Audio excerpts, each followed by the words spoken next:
संजय कपूर की मौत के बाद उनकी 40,000 करोड़ की संपत्ति को लेकर ऐसा घमासान शुरू हुआ है कि अब ये जंग पैसों के लिए परिवार के बिखरने की कहानी बन चुकी है।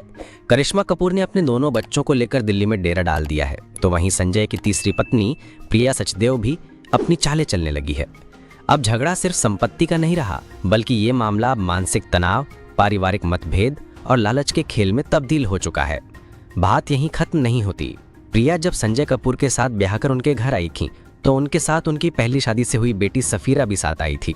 प्रिया की पहली शादी 2006 में मशहूर बिजनेसमैन विक्रम चटवाल से हुई थी, जो 2016 में टूट गई। 2017 में उन्होंने संजय से दूसरी शादी की, जिससे उन्हें एक बेटा अजारियस हुआ। अब ट्विस्ट देखिए, प्रिया की बेटी सफीरा, जिसका संजय कपूर की संपत्ति से कोई कानूनी हक नहीं बनता, उसने हाल ही में अपनी इंस्टाग्राम प्रोफाइल से चटवाल सरनेम हटा दिया और अब कहा जा रहा है कि वो भी संजय की बेटी जैसी ही थी, इसलिए उसकी दावेदारी भी बनती है। इतना ही नहीं, प्रिया सचदेव ने भी इंस्टाग्राम पर अपने नाम के साथ संजय कपूर जोड़ लिया है।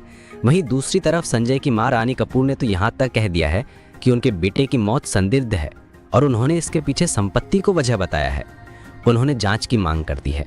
कहीं ना कहीं उन्हें संदेह है कि दौलत के खेल ने उनके बेटे की जिंदगी ले ली।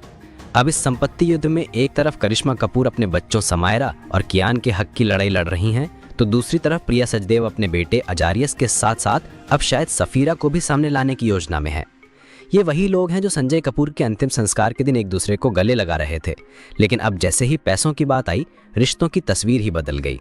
क्या आप मानते हैं कि जब बात 40,000 करोड़ जैसी रकम की हो, तो इमोशन, परिवार और रिश्ता सब पीछे छूट जाते हैं? सवाल ये भी उठता है कि क्या कोई सौतेली संतान सिर्फ नाम बदलकर विरासत की हिस्सेदार बन सकती है, या फिर ये सिर्फ एक चाल है पैसों पर कब्जा जमाने की? तो दोस्तों, आपकी इस पूरे विवाद पर क्या राय है? अपनी राय नीचे कमेंट सेक्शन में जरूर दीजिए और ऐसी ही चटपटी खबरों के लिए सितारों की कहानियां को सब्सक्राइब करना ना भूलें। मिलते हैं अगली वीडियो में, तब तक जुड़े रहिए।